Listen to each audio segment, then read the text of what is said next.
Hello, good morning students.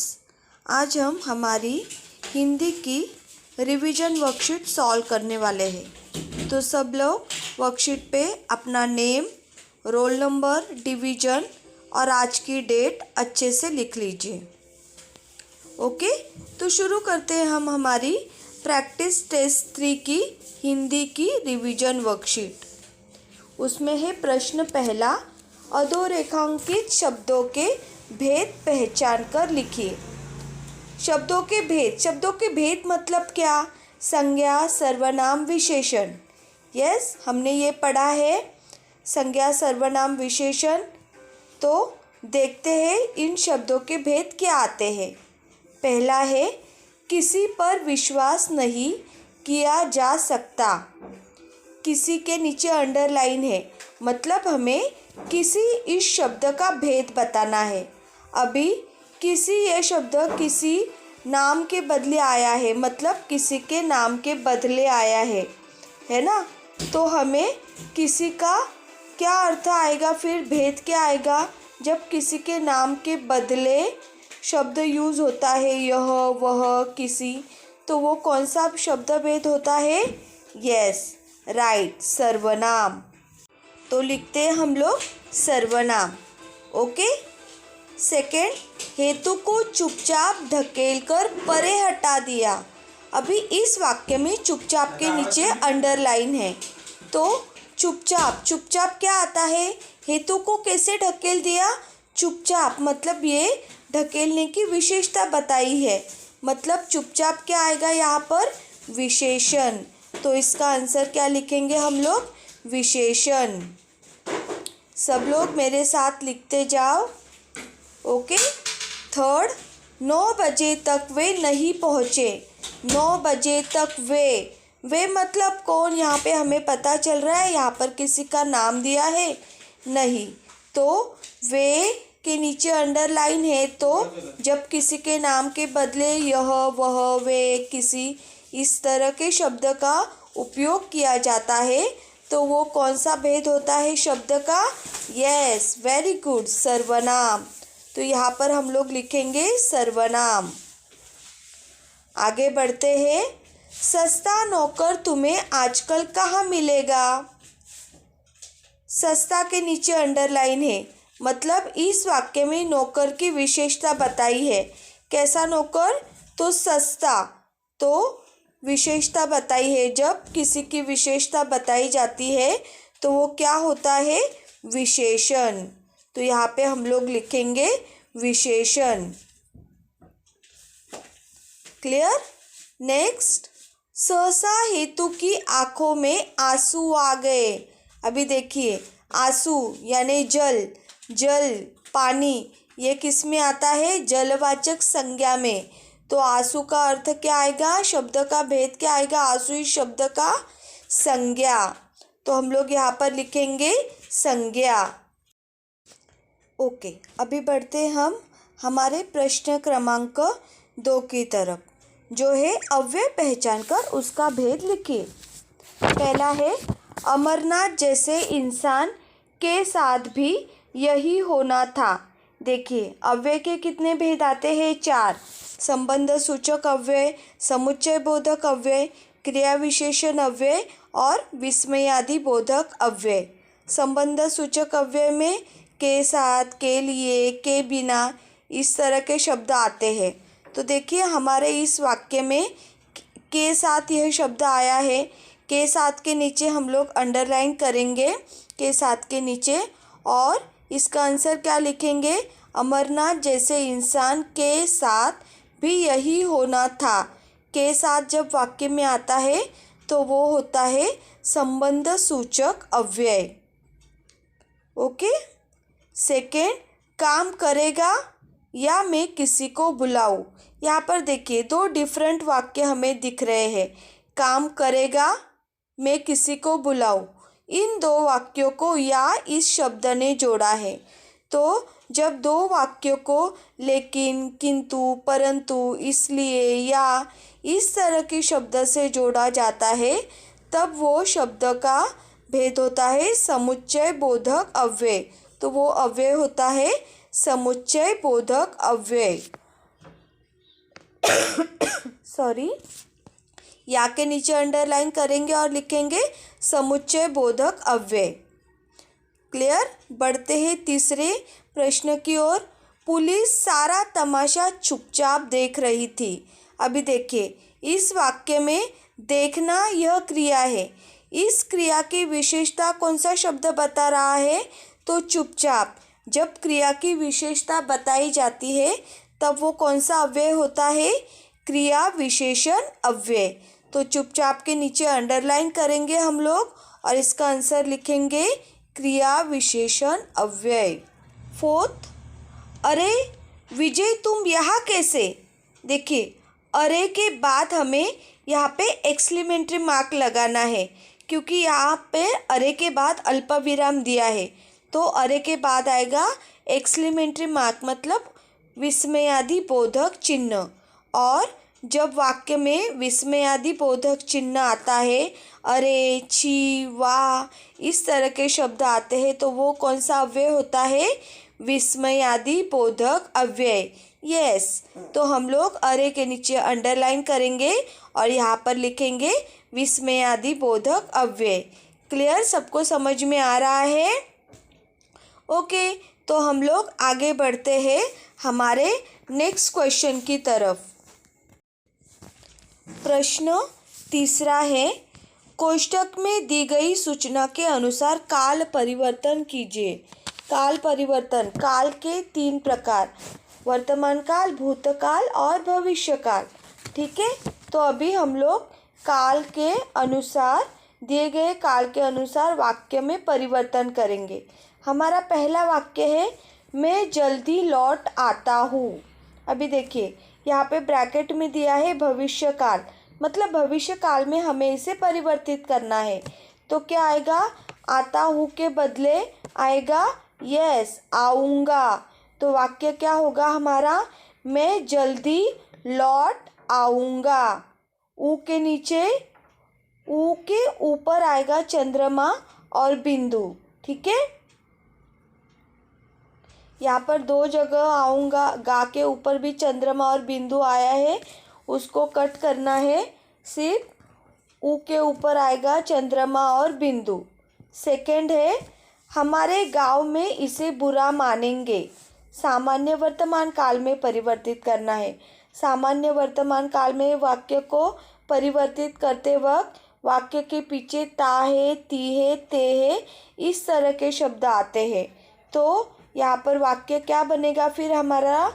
हमारे गांव में इसे बुरा मानते हैं। हमारे गांव में इसे बुरा मानते हैं, पूर्ण विराम। सबको समझ में आ रहा है ना? यस, चलो आगे बढ़ते हैं। नक्शों से यह फायदा होता है। अपूर्ण भूतकाल, अपूर्ण भूतकाल में वाक्य के पीछे रहा था, रहे थे, रही थी, इस तरह के शब्द आते हैं। तो यहाँ पे क्या होगा वाक्य फिर? नक्शों से यह फायदा हो रहा था। क्या होगा? नक्शों से यह फायदा हो रहा था। क्लियर? नेक्स्ट है 4 नंबर, मिट्टू को कुछ समय के लिए खुला छोड़ दिया गया। अभी इसको पूर्ण वर्तमान काल में परिवर्तित करना है। देखिए, पूर्ण वर्तमान काल में परिवर्तित करते वक्त हमें क्या करना है? सामान्य भूतकाली वाक्य को है लगाना है। सामान्य भूतकाली वाक्य मतलब दिया, गया, खाया, पिया, इस तरह के वाक्य, मतलब जिसमें वाक्य के पीछे या आता है। ठीक है, तो अभी यहाँ पर मिट्टू को कुछ समय के लिए खुला छोड़ दिया, यहाँ तक कि सामान्य भूतकाल है ना?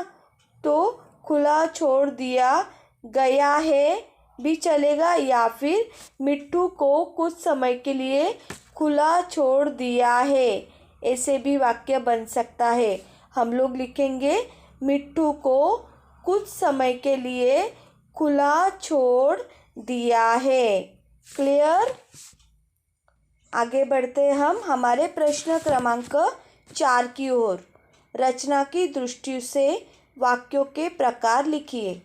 1, इसी तरह वार्तालाप होता रहा। सिंपल वाक्य है ये, इसी तरह वार्तालाप होता रहा। इसमें कोई भी दो वाक्य नहीं है या एक वाक्य दूसरे पे डिपेंड नहीं है। तो ये कौन सा वाक्य है? सरल वाक्य। रचना की दृष्टि से वाक्यों के 3 भेद आते हैं, सरल वाक्य, संयुक्त वाक्य और मिश्र वाक्य। तो ये कौन सा वाक्य है? सरल वाक्य। सेकेंड, सीमा ने लिखा था कि वह जबलपुर जाएगी। देखिए यहाँ पर सीमा ने लिखा था, क्या लिखा था? कि वह जबलपुर जाएगी। एक वाक्य दूसरे वाक्य पे डिपेंडेड है। तो जब एक वाक्य दूसरे वाक्य पे डिपेंडेड होता है तो वो कौन सा वाक्य होता है? यस, वो होता है मिश्र वाक्य। Very good.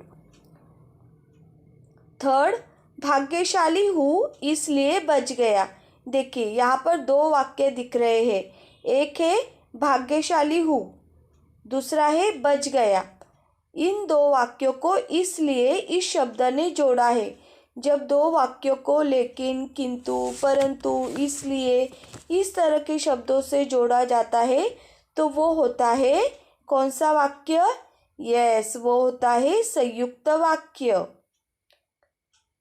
नेक्स्ट है बादल आए परंतु पानी नहीं बरसा। अभी देखिए यहाँ पर भी हमें 2 वाक्य मिल रहे हैं। बादल आए एक वाक्य, पानी नहीं बरसा दूसरा वाक्य। इन दोनों वाक्यों को परंतु इस शब्द ने जोड़ा है। तो ये कौन सा भेद होगा? वाक्य का कौन सा प्रकार आएगा? यस, ये भी आएगा संयुक्त वाक्य। क्लियर? सबको समझ में आया? रचना की दृष्टि से वाक्य के प्रकार सरल, संयुक्त, मिश्र। ठीक है, ओके। अभी आगे बढ़ते हैं हम हमारे प्रश्न क्रमांक 5 की ओर। अर्थ की दृष्टि से वाक्य परिवर्तित करके लिखिए। अर्थ की दृष्टि से वाक्य के कौन से प्रकार आते हैं? विधानार्थक वाक्य, निषेधार्थक वाक्य, आज्ञार्थक वाक्य, विस्मयार्थक वाक्य, इच्छार्थक वाक्य, इस तरह के प्रकार आते हैं, है ना। तो यहाँ पर हम लोग अभी ब्रैकेट में दी गई सूचना के अनुसार वाक्य परिवर्तित करेंगे। पहला वाक्य क्या है हमारा? मेरी धारा किसी एक स्थान पर ठहरती है। निषेधार्थक मतलब नकारार्थी वाक्य बनाना है हमें। तो नकारार्थी वाक्य किस शब्द से बनता है? नहीं, इस शब्द से। तो हमें इस वाक्य में नहीं का प्रयोग करना है। तो वाक्य क्या बनेगा हमारा? मेरी धारा किसी एक स्थान पर नहीं ठहरती है। ओके, मेरी धारा किसी एक स्थान पर नहीं ठहरती है, पूर्ण विराम। सेकेंड, महेश अपनी अलमारी साफ करता है। आज्ञार्थक वाक्य मतलब उसको आज्ञा करनी है हमें, कि अगर माँ ने हमें कुछ काम करने को कहा तो क्या बोलेगी? किताब पढ़ो, ये काम करो, करो, करो का यूज़ करते हैं। तो यहाँ पर हमें भी क्या करना है? महेश अपनी अलमारी साफ करो। क्या आएगा? महेश अपनी अलमारी साफ करो। डन। नेक्स्ट, राज दूध लेने कब गया है? विधानार्थक वाक्य। अभी हमें इसको सिंपल सेंटेंस बनाना है। तो ये सिंपल सेंटेंस बनाने के लिए इसमें से हमें एक प्रश्न चिन्ह निकालना पड़ेगा। ओके, और है को भी निकालना पड़ेगा। राज दूध लेने गया, राज दूध लेने गया है। सिर्फ प्रश्न चिन्ह हमें इसमें से निकालना पड़ेगा। तो हमारा वाक्य क्या आएगा? राज दूध लेने गया है। यहाँ पर जो मैंने है का प्रयोग नहीं किया है, बट आप लोग जब लिखोगे आंसर तो इस तरह से लिखना, राज दूध लेने गया है, पूर्ण विराम। सिर्फ हमें वाक्य में से क्वेश्चन मार्क निकाल देना है, प्रश्न चिन्ह हटाना है, बस।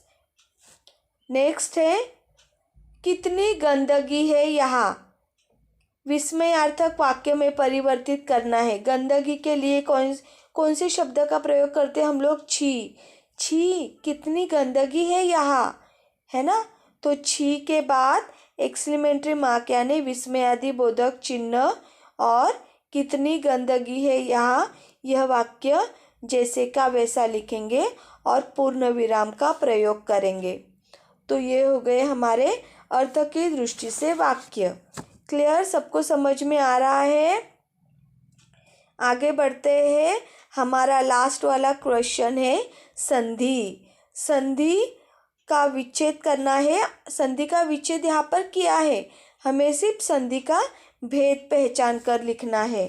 ठीक है, संधि, यहाँ पर संधि और संधि का विच्छेद दिया है, हमें संधि का भेद पहचानना है।